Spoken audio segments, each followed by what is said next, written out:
कर्नाटक में आज अक्का पाड़े महिलाओं की सुरक्षा के लिए काफी मशहूर हो चुका है। लेकिन क्या आपको पता है कि अक्का पाड़े की शुरुआत साल 2023 में हमारे बीदर से हुई थी? जब चन्नबसवन्ना सर बीदर के एसपी थे, उस वक्त महिलाओं की सुरक्षा को लेकर उन्होंने अक्का पाड़े की शुरुआत की थी। आज वही अक्का पाड़े इतना मशहूर हो चुका है कि कर्नाटक के मुख्यमंत्री डीके शिव कुमार की तरफ से भी इसे सम्मान मिला है। लेकिन यहाँ एक बात कहना जरूरी है, आज अक्का पाड़े को जो पहचान और सम्मान मिल रहा है, उसके असली हकदार उन लोगों को भी याद किया जाना चाहिए जिन्होंने इसकी शुरुआत की थी। और साल 2023 में बीदर में अक्का पाड़े की शुरुआत करने वाले हमारे तत्कालीन एसपी चन्नबसवन्ना सर थे। सर, आज आप बीदर में नहीं हैं, लेकिन बीदर में आपके द्वारा शुरू किया गया ये काम आज पूरे कर्नाटक में अपनी पहचान बना रहा है। मैं सलमान एजाज खान, मीडिया इन ट्रुथ न्यूज, बीदर की तरफ से आपको दिल से बहुत बहुत मुबारकबाद और शुभकामनाएं देता हूं।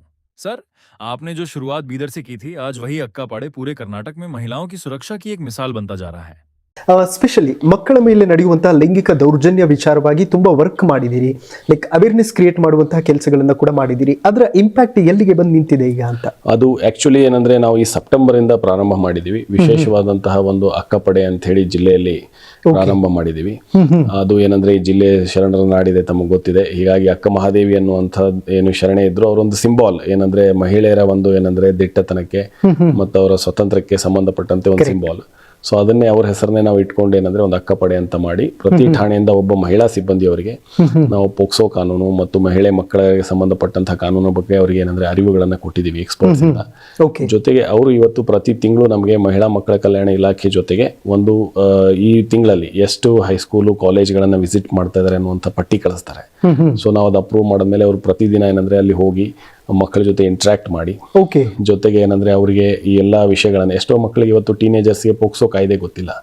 ಸೊ ಎಷ್ಟೋ ಜನ ಏನಂದ್ರೆ ಪ್ರೀತಿ ಪ್ರೇಮ ಅನ್ನುವಂಥ ವಿಷಯದಲ್ಲಿ ಎಲೋಪ್ಮೆಂಟ್ ಆಗ್ತಾರೆ, ಆಮೇಲೆ ಅವ್ರಿಗೆ ಗೊತ್ತಾಗ್ತದೆ they are in conflict with law ಅಂತ ಹೇಳಿ.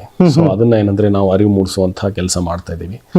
ಜೊತೆಗೆ ಅಲ್ಲಿ ಏನಂದ್ರೆ ನಾವು ಕೆಲವೊಂದು ಎನ್ವಲಪ್ಸ್, ಪ್ರೀ ಪ್ರಿಂಟೆಡ್ ಎನ್ವಲಪ್ಸ್ ನ ಕೊಡ್ತೀವಿ ಮತ್ತು ವಿತ್ ಅಡ್ರೆಸ್ ನಮ್ಗಾಗಿರುವಂತದ್ದು.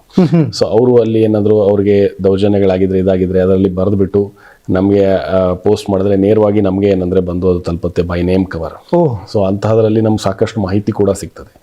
ಕೆಲವೊಮ್ಮೆ ಎಲ್ಲಾದ್ರೂ ಚೈಲ್ಡ್ ಮ್ಯಾರೇಜ್ಗೆ ಏನಂದ್ರೆ ಎನ್ಕರೇಜ್ ಮಾಡ್ತಾ ಇದ್ದಾರೆ, ಸೊ ಅಂತಹ ಕೂಡ ಏನಂದ್ರೆ ಮಾಹಿತಿ ನಮ್ಗೆ ಮುಂಚಿತವಾಗಿ ಸಿಗ್ತದೆ. ಸೊ ಅಂಥದ್ರಲ್ಲಿ ಕೂಡ ನಾವೇನಂದ್ರೆ ಮಹಿಳೆ ಚೈಲ್ಡ್ ವೆಲ್ಫೇರ್ ಕಮಿಟಿ ಇದೆ, ಅವ್ರ ಮುಖಾಂತರ ಏನಂದ್ರೆ ಕೌನ್ಸಿಲಿಂಗ್ ಮಾಡೋದು ಮತ್ತೆ ಅವ್ರನ್ನ ಏನಂದ್ರೆ ಮುಂದಿನ ಕ್ರಮ ತೆಗೆದುಕೊಳ್ಳಿಕ್ಕೆ ಸಹಾಯ ಆಗ್ತದೆ. ಓಕೆ, ಈ ಕಾರ್ಯಕ್ರಮನ ಮುಗಿಸ್ಬೇಕು ಅಂತಂದ್ರೆ ಮತ್ತೊಂದು ಶಾಯರಿ ಆಗಲೇಬೇಕು ಅಂತ. ಶಾಯರಿಗಿಂತ ಏನಂದ್ರೆ ಇವತ್ತಿನ ಯುವಕರಲ್ಲಿ ನಾನು ಹೇಳುವಂಥದ್ದು, ಯಾಕಂದ್ರೆ ಬಹಳಷ್ಟು ಜನ ಏನಂದ್ರೆ ಯುವಕರು ನೋಡಿದಾಗ ಏನಂದ್ರೆ ತಾವು ಅಧಿಕಾರಿಗಳಾಗಬೇಕು ಇನ್ನೊಂದು ಅನ್ನುವಂಥದ್ದು ಇರ್ತದೆ. ಸೊ ಅವರಿಗೆ ನಾನು ಹೇಳುವಂಥದ್ದು ಏನಂತಂದ್ರೆ, ಯಶಸ್ಸು ಅನ್ನುವಂಥದ್ದು ಏನಂದ್ರೆ ಅದು ಸಿಕ್ಕ ಮೇಲೆ ಏನು ಖುಷಿ ಇದೆ ಅದು ಅಲ್ಲ, ನಿಜವಾಗ್ಲೂ ಅದಕ್ಕೋಸ್ಕರ ಏನು ಪರಿಶ್ರಮ ಪಡ್ತಾ ಇರ್ತಾರಲ್ಲ ಅದು ನಿಜವಾದ ಸಕ್ಸಸ್ ಇರ್ತದೆ, ಅದು ನಿಜವಾದ ಯಶಸ್ಸು ಇರ್ತದೆ. ಸೊ ಆ ಪರಿಶ್ರಮ ಪಡೋದ್ರ ಬಗ್ಗೆ ಏನಂದ್ರೆ ಗಮನ ಕೊಡಬೇಕು. ಎಲ್ಲರೂ ಏನಾಗ್ತದೆ, ಆ ಮೂವೀಸ್ ನೋಡ್ತಾರೆ ಅಥವಾ ಇನ್ನೊಂದು ನೋಡ್ತಾರೆ, ಅದರಲ್ಲಿ ಸಹಜವಾಗಿ ಏನಂದ್ರೆ ಪೊಲೀಸ್ ಅಧಿಕಾರಿಗಳನ್ನ ವೈಭವೀಕರಿಸಿ ಏನಂದ್ರೆ ತೋರಿಸಿರ್ತಾರೆ.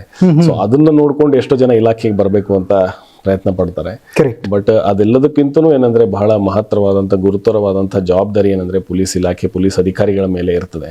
ಸೊ ಅದಕ್ಕೋಸ್ಕರ ಏನಂದ್ರೆ ಅವರು ಆ ಒಂದು ದಿಶೆನಲ್ಲಿ ಬರಬೇಕು, ಇಲ್ಲಿ ಸೇವೆ ಸಲ್ಲಿಸಬೇಕು ಅನ್ನುವಂತಹ ಒಂದು ದಿಶೆನಲ್ಲಿ ಬರಬೇಕು ಅನ್ನುವಂಥದ್ದು ನನ್ನ ಭಾವನೆ.